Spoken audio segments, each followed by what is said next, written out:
أشهد أن لا إله إلا الله وحده لا شريك له وأشهد أن محمدًا عبده ورسوله صلى الله عليه وعلى آله وصحبه وسلم. يا أيها الذين آمنوا اتقوا الله حق تقاته ولا تموتن إلا وأنتم مسلمون.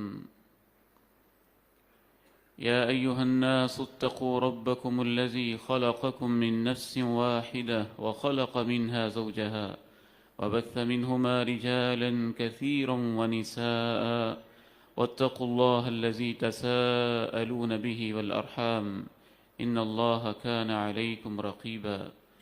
يا أيها الذين آمنوا اتقوا الله وقولوا قولا سديدا يصلح لكم أعمالكم ويغفر لكم ذنوبكم ومن يطع الله ورسوله فقد فاز فوزا عظيما. اللهم صل على محمد وعلى آل محمد كما صليت على إبراهيم وعلى آل إبراهيم إنك حميد مجيد. اللهم بارك على محمد وعلى آل محمد كما باركت على إبراهيم وعلى آل إبراهيم إنك حميد مجيد. رب اشرح لي صدري ويسر لي أمري واحلل عقدة من لساني يفقه قولي.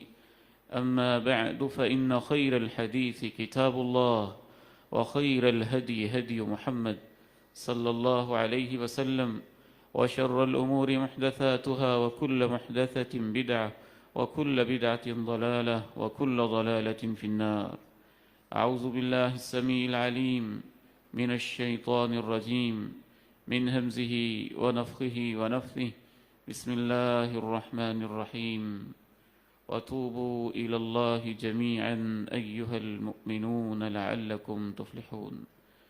وقال عز من قائل سبحانه وتعالى إنا أنزلناه في ليلة القدر وما أدراك ما ليلة القدر ليلة القدر خير من 1000 شهر تنزل الملائكة والروح فيها بإذن ربهم من كل أمر سلام هي حتى مطلع الفجر.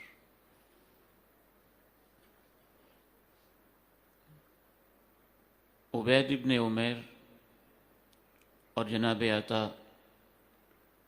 ام المومنین ہماری ماں جی سیدہ عائشہ صدیقہ رضی اللہ تعالی عنہا کی خدمت میں حاضر ہوتے ہیں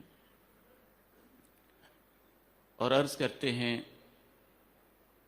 زبان حال سے کہ ماں جی آپ نے اللہ کے نبی علیہ السلام کے ساتھ زندگی کا ایک حصہ گزارا ہے.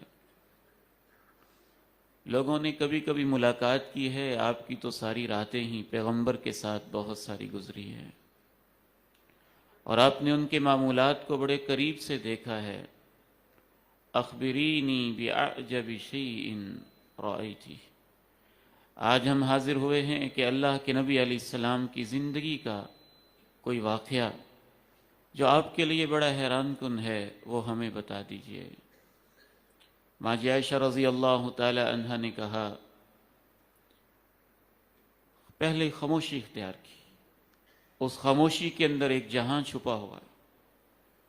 خاموش ہو کے ماں جی نے سوچا ہوگا کہ میں ان کو کیا کیا بات سناؤں. آپ کی تو ساری زندگی ہی برکت سے، رحمت سے، واقعات سے، حیرانی سے، عظمت سے، اخلاق سے، رب کی یاد سے، اللہ کے ساتھ تعلق سے، گھر والوں کے ساتھ اچھے اخلاق سے بھری ہوئی ہے. میں ان کو کیا بتاؤں. کچھ دیر خاموش رہی. خاموش ہونے کے بعد کہا، ایک رات ایسی تھی کہ اللہ کے نبی علیہ السلام تشریف لائے اور آپ نے کہا، ذرینی اتعبد ربی اللیلہ.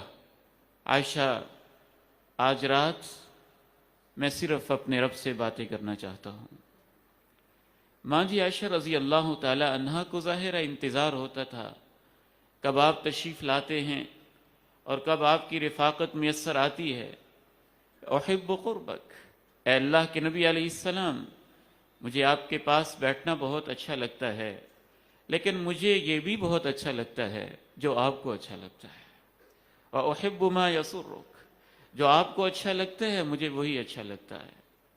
ماں جی عائشہ رضی اللہ تعالی عنہ فرماتی ہیں کہ آپ نے تطہر پاک صاف ہوئے، وضو کیا اور نماز پڑھنا شروع کر دی۔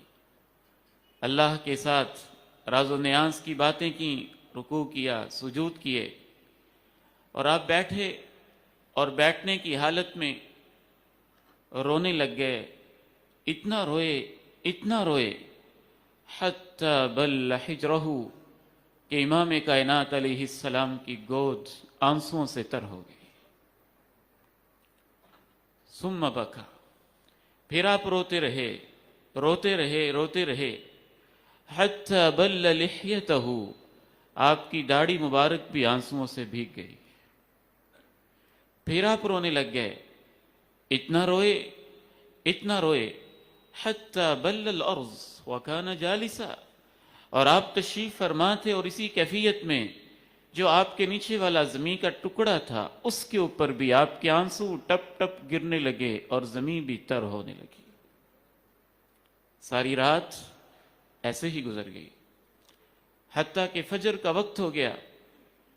تو فجر کے وقت جناب بلال تشریف لائے اور آپ اسی کیفیت میں تھے، رو رہے تھے۔ جناب بلال نے پوچھا، ما یبکیک، آپ کیوں روتے ہیں؟ وقد غفر اللہ لک ما تقدم من ذنبک وما تأخر، روئیں تو ہم جیسے لوگ جن کی زندگی خطاؤں سے بری ہوئی ہے، جن کی زندگی گناہوں سے بری ہوئی ہے، جو اپنی سابقہ زندگی میں اللہ کے ساتھ شرک کرتے رہے۔ جناب بلال کے ذہن میں کیا کیا خیالات آئے ہوں گے، آپ کیوں اتنا رو رہے ہیں؟ آپ کے رونے کی کیا وجہ ہے؟ فرمایا، افلا اکون عبدا شکورا، بلال میں اس لیے روتا ہوں کہ میرے اوپر اللہ کے ثناءات ہیں، کیا ان کا شکر ادا کرتے ہوئے مجھے روتے نہیں رہنا چاہیے؟ کیا مجھے اس کا شکر گزار بندہ نہیں بن جانا چاہیے؟ یہ اس کے شکر ہی کی کیفیت ہے۔ اور بلال دیکھو، آج میرے اوپر کچھ آیتیں ایسی نازل ہوئی ہیں، جو ان آیتوں کو پڑھ لے، سن لے اور پھر اس میں غور نہ کرے تو اس پر افسوس ہی کیا جا سکتا ہے، اور اس کا انجام تباہی کے علاوہ کیا ہو سکتا ہے۔ ان فی خلق السماوات والارض واختلاف الليل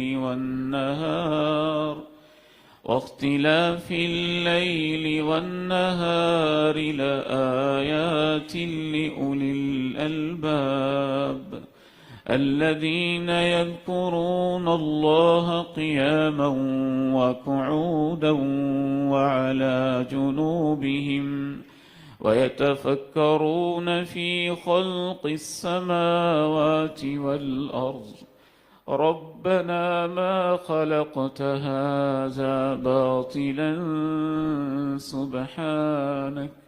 سبحانك فقنا عذاب النار۔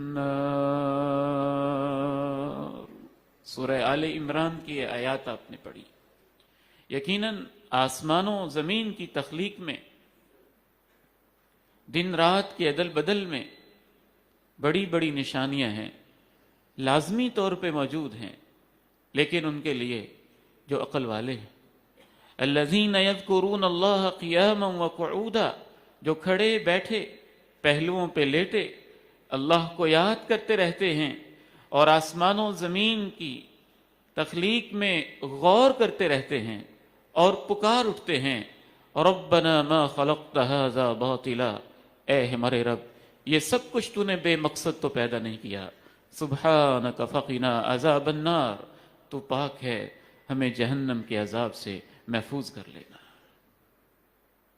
آسمان، زمین، آسمان کی وسعت، آسمان کی بلندی، پہلا، دوسرا، تیسرا، چوتھا، پانچواں، چھٹا، ساتواں آسمان، پھر اس کی گہرائیاں، اس کی پہنائیاں، اس کی وسعتیں، اس کے اندر ٹمٹماتے ہوئے رات کو نکلنے والے خوبصورت قسم کے ستارے، اسی کے اندر سورج، اس کا طلوع و غروب، چاند اور اس کا طلوع و غروب، اور ایک سورج کا اس زمین سے 12 لاکھ گنا بڑا ہو جانا، اور پھر اس 12 لاکھ بڑے سورج سے بھی کروڑوں گنا سٹارز کا اس کائنات میں اور آسمان کی وسعتوں میں پایا جانا، پھر ان کا چکر لگاتے رہنا، پھر ان کا مخصوص فاصلے کے ساتھ ہونا، پھر ان کا ایک ذرہ برابر نہ آگے ہٹنا نہ پیچھے ہٹنا، پھر جب سے پیدا ہوئے ہیں مخصوص پیٹرن کے مطابق طلوع ہو جانا، غروب ہو جانا، پھر ان کا مخصوص طریقے کے ساتھ زمین سے مخصوص فاصلے پہ ہونا، اور اس فاصلے اور روٹیشن کی وجہ سے کبھی دن کا آ جانا، کبھی رات کا آ جانا، کبھی رات کی تاریکی کی چادر کا یوں سیاہی کے انداز میں کائنات کے اوپر چھا جانا، پرسکون ماحول فراہم کر دینا، پھر سورج کا سپیدہ سحر کے ساتھ اپنی کرنوں کو یوں کائنات پہ چھوڑنا کہ ہر جگہ پہ پہنچ کے مخصوص انداز میں ٹیمپریچر کو پہنچا دینا، پھر اس زمین کا کہیں پہ اونچا ہونا، کہیں پہ فراز میں ہونا، کہیں نشیب میں ہونا، کہیں ریت والا ہونا، کہیں خشک ہونا، کہیں بنجر ہونا، کہیں اس زمین کے اندر صحرا ہی صحرا ہے، کہیں دریا ہی دریا ہیں، کہیں پہاڑ ہیں، پربت ہیں، کہیں کیٹو کی چوٹیاں اور بلندیاں ہیں، کہیں اس زمین کے اندر میرے اور آپ کے والدین کی قبریں ہیں، اور زمین کے اندر لوگ آباد ہیں۔ پھر دن اور رات کے آنے جانے سے ہی کہاں میں تھا اور کہاں سے کہاں پہنچ گیا۔ ماں کے پیٹ میں تھے، دن رات بدلے، معصوم بچہ بن گئے، ماں کے پیٹ سے نکلے، دن رات آتے جاتے رہے، بچپن میں چلے گئے، دن رات آتے جاتے رہے، جوانی میں چلے گئے، دن رات آتے جاتے رہے، بڑھاپے میں چلے گئے، دن رات ہی آتے جاتے رہے۔ قوا اتنے مزمحل اور کمزور ہو گئے، جو منوں کی بوری اٹھاتا تھا آج اس سے ایک گلاس نہیں اٹھایا جاتا ہے۔ دن رات کا عدل بدل ہی تھا، ماں بچھڑ گئی، دن رات کا عدل بدل ہی تھا، باپ بھی دھاگے مفارقت دے گیا، دن رات کا عدل بدل بھی تھا، بھائیوں کے ہم نے جنازے اٹھا لیے، دن رات کا عدل بدل ہی تھا، بہنوں کی بھی ہم نے لاشیں دیکھ لی۔ ان فی خلق السماوات والارض واختلاف اللیل والنہار، اے عائشہ، اے بلال، آج میرے اوپر یہ آیتیں اتری ہیں، جو ان کو پڑھے اور پھر ان میں غور نہ کرے اس بندے پہ افسوس ہی کیا جا سکتا ہے۔ ان فی خلق السماوات والارض واختلاف اللیل والنہار لآیات لأولی الألباب الذین یذکرون اللہ قیاما وقعودا وعلى جنوبهم ويتفكرون في خلق السماوات والأرض ربنا ما خلقت هذا باطلا سبحانك فقنا عذاب النار ربنا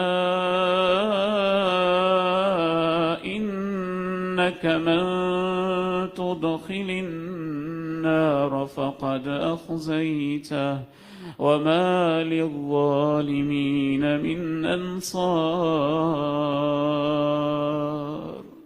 اے اللہ جو اس کائنات کو بے مقصد سمجھ کے زندگی گزار دیتے ہیں، ہمیں ان لوگوں میں شامل نہ کرنا، پھر وہ جو جہنم کا ایندھن بن جاتے ہیں، وہ جو ذلیل و رسوا ہو جاتے ہیں، ہمارا نام ان میں شامل نہ کرنا، اور وہ جو اس زمین پہ رہتے ہوئے تیرے ساتھ شرک کرتے ہیں اور تیرے ساتھ بغاوتیں کرتے ہیں، جن کو قیامت کے دن کوئی مددگار نہیں ملے گا، اے اللہ ہمیں ان لوگوں کے اندر شامل نہ کرنا۔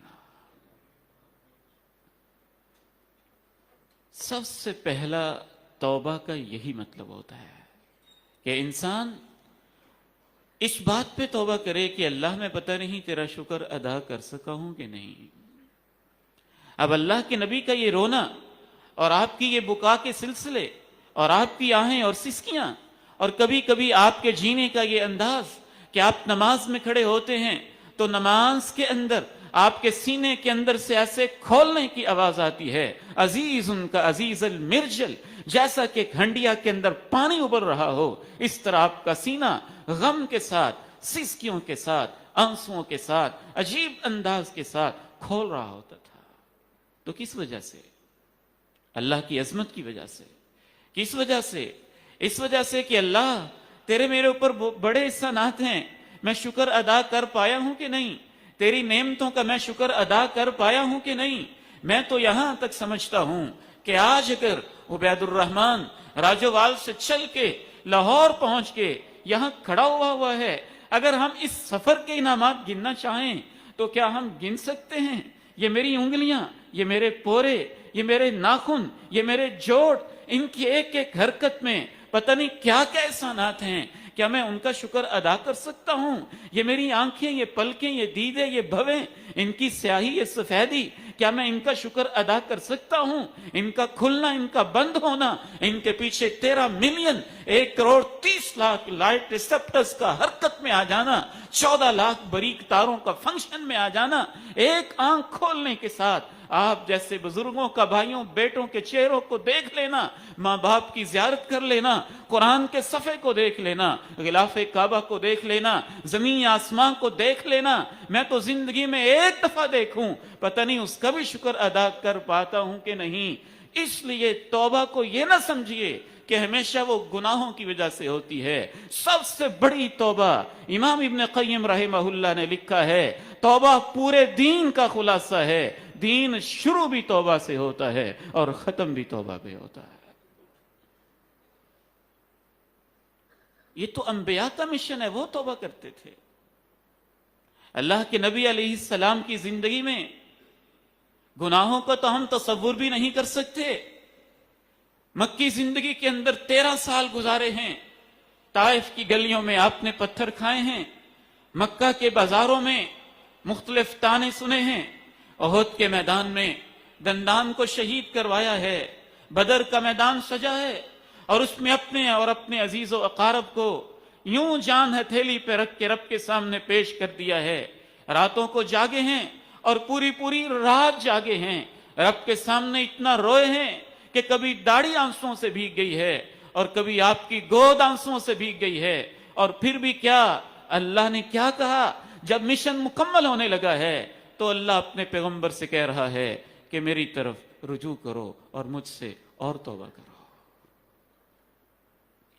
اذا جاء نصر الله والفتح ورأيت الناس يدخلون في دين الله أفواجا فسبح بحمد ربك واستغفره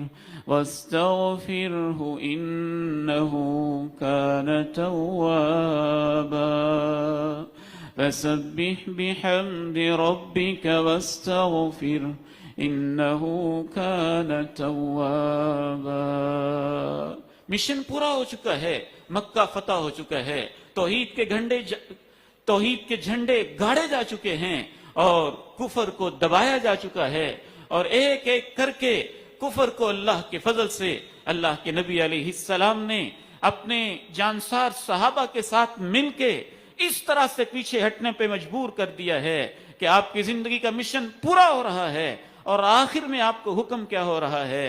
مکہ فتح ہو گیا ہے، مدد آ چکی ہے، لوگ فوج در فوج دین میں داخل ہو رہے ہیں، آپ اللہ کی تسبیح میں بھی اضافہ کر دیں، استغفار میں بھی اضافہ کر دیں۔ آپ ایسے کریں گے تو اللہ بہت مہربانیاں کرے گا، وہ اور محبتیں کرے گا، وہ اور عنایتیں کرے گا۔ توبہ کے تصور کو درست کرنا آج کے خطبہ جمعہ کا ایک اہم ترین اور بنیادی مقصد ہے۔ تو سب سے پہلے توبہ کا مطلب یہ ہوتا ہے اللہ کی عظمت کو سمجھتے ہوئے، اس کے جلال کو سمجھتے ہوئے، اس کے انعامات کو سمجھتے ہوئے، اس کے احسانات کو سمجھتے ہوئے، اے اعظم مارکیٹ کے میرے بھائیوں اور بیٹوں، بزرگوں اور عزیزوں، اگر آپ مسجد اسحاق میں صحت و عافیت کے ساتھ بیٹھے ہوئے ہیں تو بڑے ناشکرے ہوں گے آپ اگر یہ سمجھیں کہ یہ کیا مسئلہ ہے۔ ان سے پوچھیں جو ہسپتال میں لیٹے ہیں اور ترس رہے ہیں کہ اللہ ہمیں مسجد میں جانے کا موقع تو مل جائے۔ اگر آپ اپنے ہاتھوں سے پانی پی رہے ہیں تو پتہ نہیں کتنا اس کے اوپر اللہ کا شکر ہے۔ ان سے پوچھئے جو اپنے گندگی کی صفائی خود نہیں کر سکتے اور اس کے محتاج بنے ہوئے ہیں۔ ایک ایک قدم پہ اللہ کے احسانات ہیں، ایک ایک لحظے پہ اللہ کے احسانات ہیں، خون کے ایک ایک قطرے قطرے کے ساتھ اللہ کا احسان ہے، سانس میں باہر نکالتا ہوں تو یہ بھی اللہ کا احسان ہے، میں اندر لے کے جاتا ہوں تو یہ بھی اللہ کا احسان ہے، میری زندگی احسانات ہی سے تو بھری ہوئی ہے اور اس کی نعمتوں ہی سے تو بھری ہوئی ہے، یہ تو میرے وجود کے اوپر احسان ہیں، پھر اس زمین کے اوپر جو اس کے احسانات ہیں، جو کائنات کے پردوں پہ اس کے احسانات ہیں، جو اس کے روحانی احسانات ہیں، جو اس کے معنوی احسانات ہیں، جو اس کے ایمان کے لحاظ سے احسانات ہیں، جو اس نے قرآن کی نعمت دی ہے، جو رمضان کی نعمت دی ہے، جو پیغمبر اسلام کی نعمت دی ہے، جو والدین کی نعمت دی ہے، جو دین کے ماحول کی نعمت دی ہے، کیا اس کا احسان ہے؟ کیا ہم اس کے احسانات پہ ہر وقت اس کا شکر ادا کر سکتے ہیں یا اس کے شکر کا حق ادا کر سکتے ہیں؟ تو سب سے پہلے توبہ یہ ہوتی ہے کہ اللہ تو جتنا عظیم ہے ویسا تیرا شکر میں ادا نہیں کر سکا ہوں، تیری معافی کے بغیر کوئی چارہ نہیں ہے، معافی کے بغیر کوئی چارہ نہیں ہے۔ امام کائنات پوری زندگی رب کے لیے لگانے کے بعد بھی کہتے ہیں اللہم لا احصی ثناء علیک انت کما اثنیت علی نفسک، اے اللہ تو ویسا ہے جیسے خود تیری شان، جیسے تو نے خود اپنی شان بیان کی ہے، میں تیری شان کا حق بھی ادا نہیں کر سکا ہوں، جہاں دی ہوئی اسی کی تھی، حق تو یہ ہے کہ حق ادا نہ ہوا۔ ہم کیا کر سکتے ہیں؟ زیادہ سے زیادہ جان دے سکتے ہیں، تو جان کس کی ہے؟ اسی کی دی ہوئی ہے، تو ہم نے کیا کر دیا؟ تو انبیاء کی توبہ یہی ہوتی ہے۔ صحابہ کرام کہتے ہیں ان کننا لنعود لرسول اللہ صلی اللہ علیہ وسلم فی المجلس الواحدی، ایک مجلس کے اندر ہم گنتے تھے اللہ کے نبی 100 دفعہ کہتے تھے یا اللہ میں تجھ سے معافی مانگتا ہوں، میں تیرے حضور توبہ بھی کرتا ہوں۔ آگے بڑھیے، توبہ کی دوسری قسم یہ ہوتی ہے کہ زندگی میں جو اللہ تعالیٰ نے ذمہ داریاں دی تھیں، ہم ان ذمہ داریوں کو کس حد تک، کتنی محبت سے، کتنی مہارت سے، کتنی محنت سے، کتنی دل لگی سے ان کو پورا کرتے ہیں۔ یقیناً ہم ان کے لیے جان نہیں لڑا پاتے، جو ہمارا مشن ہوتا ہے ہم اس کا حق ادا نہیں کر پاتے۔ تو توبہ کی دوسری قسم یہ ہوتی ہے اللہ جو تو نے میری ذمہ داریاں لگائی تھیں، بہت ساری ذمہ داریاں تھیں، میں ان کا حق کہاں ادا کر پایا ہوں؟ میں نے کوشش کی ہے، جہاں کمی رہ گئی ہے اے اللہ مجھے معاف کر دیجئے گا، میرے اوپر رحم کر دیجئے گا۔ توبہ کے اس تصور کو جب ہم نہیں سمجھتے تو پھر ہمیں اعتراض ہوتا ہے کس چیز سے توبہ کریں، مجھے تو کوئی گناہ یاد ہی نہیں آتا۔ امام ابن قیم رحمہ اللہ فرماتے ہیں کہ انسان کو جو گناہ یاد نہیں آتے ہیں بلکہ انسان کو جن کو گناہ سمجھتا ہے، جانتا ہے، وہ کم ہوتے ہیں، اور جن کو ہم گناہ سمجھتے نہیں وہ اس سے زیادہ ہوتے ہیں۔ جو ہمیں یاد ہوتے ہیں وہ کم ہوتے ہیں اور جو بھولے ہوتے ہیں وہ زیادہ ہوتے ہیں، جو بھولے ہوتے ہیں وہ زیادہ ہوتے ہیں۔ امام کائنات علیہ السلام سجدے میں پڑے ہوئے ہیں اور رب سے کیا کہہ رہے ہیں؟ اللہم اغفر لی ذنبی کلہ دقہ و جلہ و اولہ و آخرہ و علانیتہ و سرہ۔ کبھی آپ کہہ رہے ہیں اللہم اغفر لی ما قدمت وما اخرت وما اسررت وما اعلنت وما اسرفت وما انت اعلم به منی انت المقدم وانت المؤخر لا الہ الا انت اللہم اغفر لی خطئی وعمدی وہزلی وجدی وکل ذالک عندی۔ قربان چاہیے امام کائنات کے، کیا انداز ہے امت کو سکھانے کے۔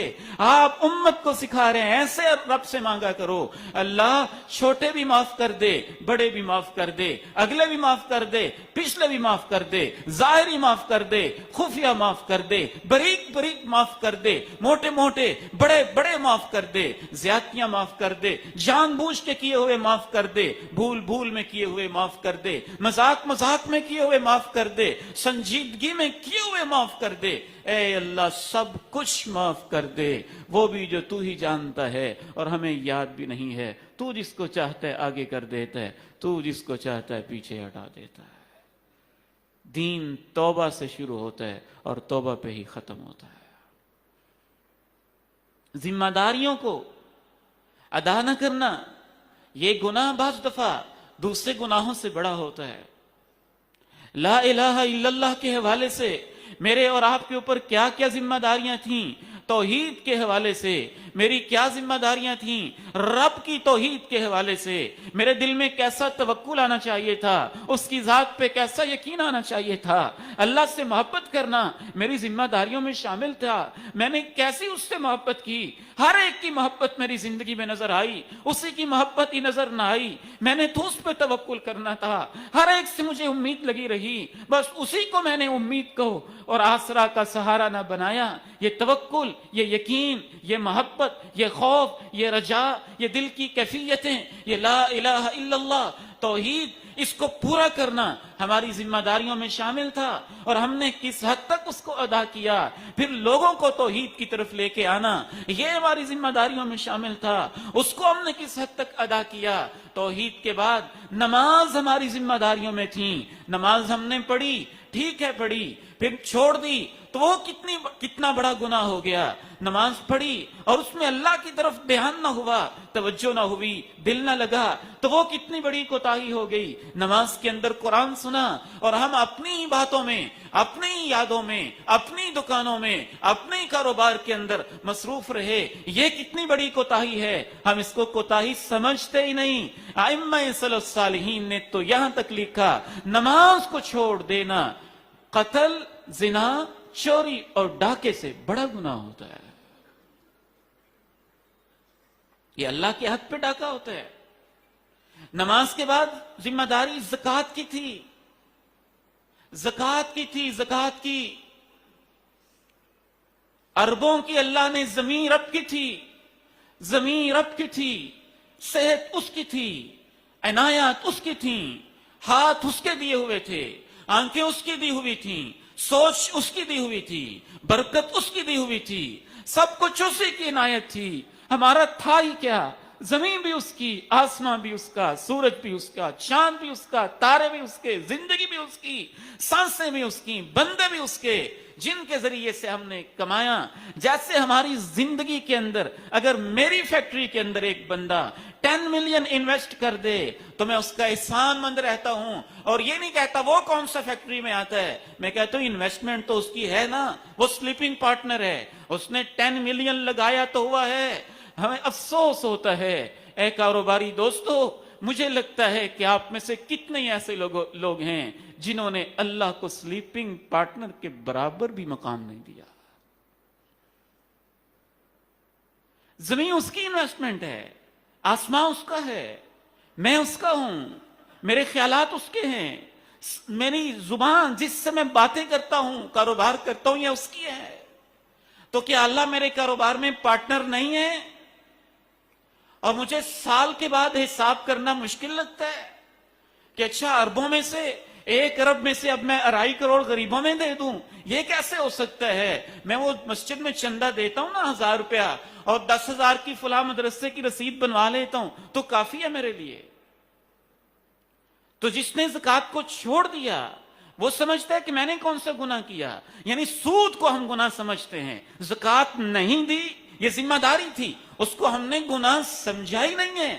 اگر میں اپنے ایک پارٹنر کا حصہ کھا جاؤں جس نے صرف 1 کروڑ میرے کاروبار میں انویسٹ کیا تھا، اور سال کے بعد 1 کروڑ میں سے 2.5% بھی پرافٹ میں سے اس کو نہ دوں، تو یہ اس کی حق تلفی تو ہم سمجھتے ہیں گناہ ہو گیا ہے۔ اور اگر میں نے اتنے بڑے اللہ نے کاروبار دیے اور اس کا پورا حساب کر کے میں نے اللہ کا 2.5% حصہ بھی نہیں نکالا ہے تو یہ اس سے بڑا جرم ہے، اتنا بڑا جرم ہے کہ اسی کے خلاف تو جناب صدیق نے جنگ کی تھی، جنگ۔ واللہ لأقاتلن من فرق بین الصلاة والزکاة، اللہ کی قسم ہے جو زکوٰۃ نہیں دے گا صدیق اس کے ساتھ جنگ کرے گا۔ صحابہ نے کہا جنگ تو کافروں کے ساتھ ہوتی ہے، یہ تو کلمہ پڑھتے ہیں۔ آپ نے کہا ان کے ساتھ بھی ہوتی ہے، کلمہ پڑھ کے بھی یہ کفر ہی تو کر رہے ہیں نا۔ الا بحقیہ، کلمہ کا کوئی حق بھی ہوتا ہے، یہ کلمے کا حق ادا نہیں کر رہے۔ رمضان زکوٰۃ کا مہینہ ہے، ویسے تو پورا سال ہی زکوٰۃ دے دینی چاہیے، اس کے لیے رمضان کو مقرر کرنا کوئی شرعی اصول اور ضابطہ نہیں ہے۔ جب سال پورا ہو جائے آپ زکوٰۃ دیں، جس مہینے میں بھی پورا ہو جائے۔ لیکن زکوٰۃ کا جو ہم حشر کرتے ہیں، الامان والحفیظ، اللہ ہی ہمیں معاف کرے تو معاف کرے، وگرنہ جو ہم نے اس کا حشر کر کے رکھ دیا ہوا ہے وہ قابل افسوس بھی ہے اور ناقابل بیان بھی ہے۔ زکوٰۃ تو ہوتی یہ ہے کہ جو مستحق ہے اس کے حق میں تھما دو، بس اس کی مرضی ہے، جو چاہے لے۔ ہم کہتے نہیں میں زکوٰۃ دوں گا اور اپنی مرضی کے مطابق دوں گا، تو جس پہ آپ کی مرضی ہے وہ تو پیسہ بھی ربی آپ کا ہے، وہ غریب کا ہوا ہی نہیں۔ میں زکوٰۃ دوں گا اور اس سے افطاری کے دسترخوان لگاؤں گا، میں زکوٰۃ دوں گا اور اس سے راشن پیکٹ تقسیم کروں گا، میں زکوٰۃ دوں گا اور اس سے راشن پیکج غریبوں کے گھر میں بھیجوں گا۔ اس غریب کو کپڑے کی ضرورت ہے، میں راشن پیکج بھیجوں گا۔ اس غریب کے پاس بچے کی فیس کے لیے پیسے نہیں ہیں، نہیں میں راشن پیکج ہی بھیجوں گا۔ اس غریب کے پاس اپنے بچوں کے لیے وردی موجود نہیں ہے، نہیں میں راشن پیکج ہی بھیجوں گا۔ تو بھئی آپ کو راشن پیکج کا شوق ہے تو نفلی صدقے سے پورے کریں۔ زکوٰۃ کو نام ہی اس چیز کا ہے۔ ادھر شیخ بیٹھے ہیں، ادھر شیخ بیٹھے ہیں، اگر میں غلط کہہ رہا ہوں تو جمعے کے بعد میری اصلاح کر دیں، ابھی اصلاح کر دیں، ان کو حق پہنچتا ہے۔ یہ زکوٰۃ نہیں ہے، زکوٰۃ تو یہ ہے کہ اس کو آپ دے دیں، جو آپ کی بنتی ہے، اس کی مرضی، جو مرضی لے۔ پھر نتیجہ کیا ہے؟ سارے ہی راشن پیکج پہ لگے ہوئے، اور وہ غریب پھر اسی کو سستے داموں بازاروں میں بیچ رہے ہیں، اور اس کو بیچ کے سستے داموں پھر اپنی ضرورت پوری کر رہے ہیں۔ زکوٰۃ تو نام ہی اس چیز کا ہے کہ آپ اپنے پورے کے پورے جو بھی بزنس کے اندر اللہ نے آپ کو برکت دی ہوئی ہے، افسوس تو یہ ہے جو ذمہ داری ہوتی ہے اس ذمہ داری کو ادا کیسے کرنا ہے اس کو سیکھنا بھی فرض ہوتا ہے، جو کام فرض ہوتا ہے اس کا علم حاصل کرنا بھی فرض ہوتا ہے۔ کبھی ایسے ہوا ہے کہ آپ دکان پہ کمپیوٹر آپریٹر رکھیں اور کہیں کہ ذمہ داری تمہاری ہے، کمپیوٹر کو چلانا ہے آپ نے، اور وہ کہے کہ مجھے تو آتا ہی نہیں ہے، تو آپ کہ کوئی بات نہیں بس چلاؤ۔ بھی وہ اپنی ذمہ داری کیسے پوری کرے گا جب تک اسے سکھایا نہیں جائے گا، ٹریننگ نہیں دی جائے گی؟ تو زکوٰۃ کے احکام سیکھنا ہر کاروباری کے اوپر فرض ہے، یہ اس کے اوپر ایک فریضہ عائد ہوتا ہے۔ کیسے ادا کرنی ہے، کس طرح ادا کرنی ہے، کن کو ادا کرنی ہے، اس کا طریقہ کار کیا ہے، اس کا نصاب کیا ہے، سونے کی زکوٰۃ کیا ہے، چاندی کی زکوٰۃ کیا ہے، کاروبار کی زکوٰۃ کیا ہے، اگر میں پلاٹ کا کاروبار کرتا ہوں تو اس کی زکوٰۃ کیا ہے، میرے پاس جانور ہیں تو ان کی زکوٰۃ کیا ہے، میرے گھر میں زیورات ہیں تو اس کی زکوٰۃ کا انداز کیا ہے، یہ سب سیکھنے کے کام ہیں۔ جب ایک بندے نے سیکھا ہی نہیں تو وہ یہ سمجھے کہ میں نے سیکھا ہی نہیں اس لیے میں بچ جاؤں گا، میں کہوں گا اے اللہ میں جانتا ہی نہیں، تو وہ ایسے ہی بیوقوف ہے جیسے کوئی یہ کہے کہ میں پولیس والے کو یہ کہہ کے بچ جاؤں گا مجھے تو پتہ ہی نہیں تھا کہ ریڈ سگنل کے اوپر رکنا ہوتا ہے۔ تو یہ اللہ کا دین ہے۔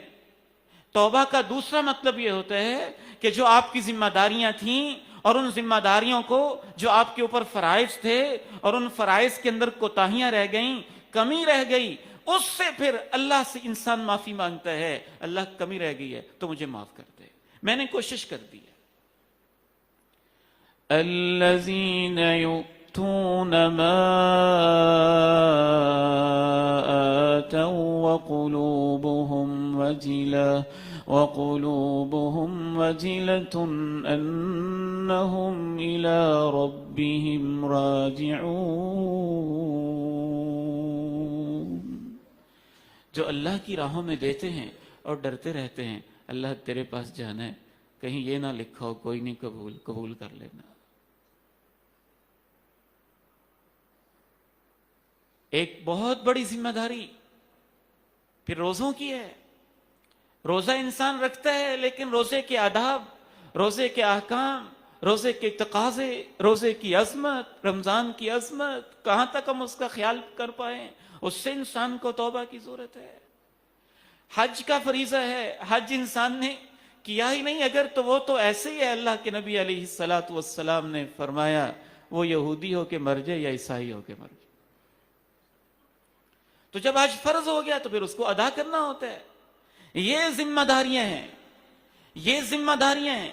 آپ حیران ہوں گے کہ ان ذمہ داریوں کے اندر جو کوتاہی کے اوپر وعیدیں ہیں، بعض دفعہ اس میں غور کیا جائے تو جن کو ہم سمجھتے ہیں کہ ان گناہوں سے صرف توبہ ہوتی ہے، ان ذمہ داریوں کو ترک کرنے کی وعیدیں بعض مقامات سے پر ان سے زیادہ آئی ہیں.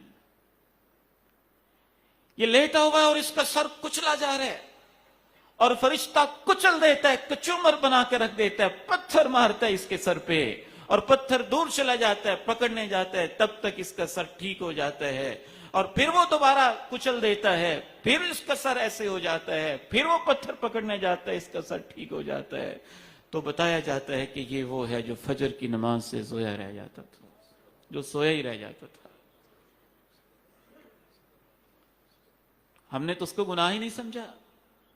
جس کی عصر کی نماز رہ گئی کأنما وطر اہلہ ومالہ او اہلہ ومالہ، تو اس نے ایسے ہی سمجھ لیجئے جیسا کہ امام کائنات فرماتے ہیں اس کا گھر بھی تباہ ہو گیا اور اس کا مال بھی تباہ ہو گیا. تو یہ ذمہ داری ہے ہمارے اوپر. تو پوری امت کی ذمہ داری تھی اور ہم نے اپنی ذمہ داری بھی پوری نہیں کی. امت مسلمہ کا ہر نوجوان پوری امت کا غم اپنے سینے میں رکھتا ہے اور پوری امت کا درد اپنے سینے میں رکھتا ہے. امت کا نوجوان ہوتا ہی وہ ہے. اس امت کا ہر فرد اس طور سے نہیں جیتا کہ میں اکیلا رہتا ہوں، وہ پوری امت کا درد اپنے سینے کے اندر رکھتا ہے. ہم سے تو شاید اس ذمہ داری کا جواب نہیں دیا جائے گا کہ تمہاری زندگی میں فلسطین کے اندر کیا ہو رہا تھا.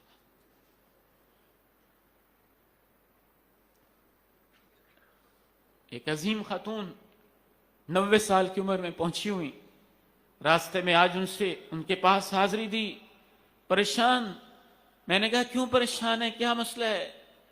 فرمانے لگیں مجھے خیال آتا ہے اللہ نے فلسطین کے بارے میں پوچھا تو کیا جواب دیں گے. اس امت کے تو ہر فرد کا یہ حال ہوتا ہے اور ہمیں تو اپنی اولاد کی فکر نہیں. بیٹا کیا کر رہا ہے، بیٹی کیا کر رہی ہے، بہو کیا کر رہی ہے، بیوی کیا کر رہی ہے. یہ ذمہ داریاں ہیں. ان اللہ سائل کل راع اما استرعى، ہر شخص سے اللہ پوچھے گا کہ تجھے کچھ ذمہ داریاں دی تھی ان کو کتنا پورا کیا. اللہ کی عدالت میں رب ذوالجلال کے سامنے، کرم والے کے سامنے جو 5 بنیادی سوال ہونے ہیں وہ گناہوں کے بارے میں نہیں ہیں، وہ 5 سوال ذمہ داریوں کے بارے میں ہیں. لا تزول قدم ابن آدم، آدم کے بیٹے کے پاؤں ہلیں گے بھی نہیں اللہ کے سامنے سے جب تک 5 سوالوں کا جواب نہیں دے گا. اور ان میں وہ 5 گناہ نہیں ہیں، 5 ذمہ داریاں ہیں. ان عمرہ فیما افنا، تجھے زندگی دی تھی بتا تو صحیح کہاں لگا کے آیا. وان شبابہ فیما ابلا، اپنی جوانیاں، اپنی محنتیں، اپنی مہارتیں اور جوانی کے دن کہاں لگا کے آئے. وَأَمَّالِهِ مِنْ أَيْنَ اكْتَسَبَهُ، مال کیسے کماتے رہے ہو. وَفِيمَ أَنْفَقَهُ، اور مال کہاں پہ لگاتے رہے ہو. اور آخری سوال مسجد اسحاق والوں کے لیے شاید سب سے تلخ ہوگا اور میرے جیسے گناہگاروں کے لیے سب سے تلخ ہوگا. تو ہمارے پاس کراچی سے ملتان تک اور پشاور تک علماء آتے رہے اور تم علم حاصل کرتے رہے، بتاؤ عمل بھی کیا تھا کہ نہیں. تم چپے چپے پہ دین کی تبلیغ کرتے رہے، خود عمل بھی کیا تھا کہ نہیں. 5 سوال تو یہ ہیں. تو توبہ کا تعلق دوسرے نمبر پہ فرائض کے اندر کوتاہیوں کے ساتھ ہوتا ہے کہ اللہ جو مجھ سے کوتاہیاں رہ گئیں، جو کمیاں رہ گئیں، میں آج آپ سے معافی طلب کرتا ہوں. ایک سکول کا ذمہ دار ہے تو اس کی ذمہ داری میں شامل ہے اس کے بچوں کی تربیت کیسے ہو رہی ہے. ایک کالج کا پرنسپل ہے تو اس کی ذمہ داریوں میں شامل ہے کالج کے اندر بچوں کی کیسے تربیت ہو رہی ہے. یونیورسٹی کا وائس چانسلر ہے تو اس کی ذمہ داریوں میں شامل ہے جو اس کی ڈیوٹی ہے کیسے ادا کر رہا ہے. ایمانداری کے ساتھ بتائیں، آپ کے نزدیک صرف وہ ملازم آپ کا مجرم ہوتا ہے جو آپ کے گلے سے پیسے چرا لے، یا وہ بھی برابر کا مجرم ہوتا ہے جو ڈیوٹی پہ آتا ہی نہیں، آپ جو کام دیتے ہیں کرتا ہی نہیں. آپ جو اس کو کہتے ہیں آج اتنے کپڑوں کا آپ نے حساب کر دینا ہے، اور شام کو کہتا ہے جی میں نے تو کوئی نہیں کیا، تو کیا آپ اس سے حساب نہیں لیتے؟ وہ آپ کی نگاہوں میں گر نہیں جاتا کہ اس کو میں جو کام کہتا ہوں کرتا ہی نہیں؟ اس لیے سلف صالحین کہتے تھے اگر آپ اللہ کے بندے ہیں تو ایسے بن کے رہیں کہ جہاں اللہ نے کہا یہاں آ جاؤ، وہاں سے اللہ تمہیں غیر حاضر نہ پائے، اور جہاں اللہ نے تمہیں روکا یہاں نہ جاؤ، کہیں اللہ تمہیں وہاں دیکھے نہ۔ پھر جو کچھ ہم نے دین کا سیکھا اس کو آگے پہنچانا، اس کی دعوت دینا، اس کی تبلیغ کرنا، اس کے لیے محنت کرنا، اس کے لیے کوشش کرنا، امت کے نوجوانوں کی فکر کرنا، بیٹوں بیٹیوں کی فکر کرنا، قرآن کو آگے پھیلانے کی فکر کرنا، یہ بھی تو ہماری ذمہ داریوں میں شامل تھا۔ کنتم خیر امۃ اخرجت للناس تأمرون بالمعروف وتنہون عن المنکر، بہترین امت تم ہو، تمہیں تو میں نے بھیجا اس لیے ہے کہ تم نے دنیا کو نیکی پہ لگانا ہے اور دنیا سے برائی کو مٹانا ہے، لوگوں کو برائی سے روکنا ہے۔ آخری قسم ہوتی ہے توبہ کی، جس کو صرف ہم توبہ سمجھ بیٹھے ہیں، گناہوں کو چھوڑنا۔ تو یہ توبہ کی 3 قسمیں ہوتی ہیں۔ سب سے پہلی قسم توبہ کی یہ ہوتی ہے کہ یا اللہ میں تیرا شکر نہیں ادا کر سکا، مجھے معاف کر دے، میرے اوپر مہربانیاں فرما دے، اور میں ادا کر بھی نہیں سکتا ہوں۔ اور دوسری قسم توبہ کی یہ ہوتی ہے کہ جو میری ذمہ داریاں تھیں ان کے اندر مجھ سے کہاں کہاں کیا کیا کوتاہیاں ہو گئیں، صرف اس کو ہم دیکھ لیں کہ ماں باپ کا خیال رکھنا ہمارے اوپر کتنا بڑا فرض تھا، اس میں ہم سے کہاں کہاں کیا کیا کوتاہیاں ہو گئی ہوں گی۔ تیسری قسم توبہ کی ہوتی ہے گناہ جو ہیں ان کو چھوڑ دینا، گناہ کو چھوڑ دینا، اور اللہ کی رضا کے لیے چھوڑ دینا، اللہ ہی کی خاطر چھوڑ دینا، اور خلوص کے ساتھ چھوڑ دینا۔ کوئی کسی کی دھمکی نہیں، کوئی پریشر نہیں، کوئی دباؤ نہیں، کوئی یہ نہیں کہ اب کر نہیں سکتے، کوئی ایسا مسئلہ نہیں ہے۔ پورے خلوص کے ساتھ چھوڑ دینا، اور اس پکے عزم کے ساتھ چھوڑ دینا کہ میں آئندہ نہیں کروں گا، اور پھر کوشش بھی کرنا کہ آئندہ نہ ہو۔ یہ والی توبہ، اس کو توبۃ نصوحہ کہتے ہیں۔ یہ خالص توبہ ہو گئی ہے۔ ایک گناہ چھوڑا ہے تو ایک گناہ کے اندر خالص توبہ ہوئی ہے، وہ بھی اللہ قبول کرنے والا ہے۔ لیکن اگر بندہ سارے گناہ اکٹھے چھوڑ دے تو وہ تو پھر صحیح معنی میں توبۃ نصوحہ ہو گئی کہ اللہ سارے گناہ چھوڑ دیے اور تیری رضا کے لیے چھوڑ دیے۔ ماں جی عائشہ رضی اللہ تعالی عنہا، جن کے تقدس کے بارے میں اللہ نے اپنے قرآن میں آیات نازل کی ہیں، ان سے جی وہ جب پوچھتی ہیں کہ میں طاق رات میں کیا پڑھوں تو کیا آپ کہتے ہیں؟ اللہم انک عفو تحب العفو فاعف عنا۔ اے اللہ تو معاف کرنے والا ہے، معافی کو پسند کرتا ہے، ہمیں معاف کر دے۔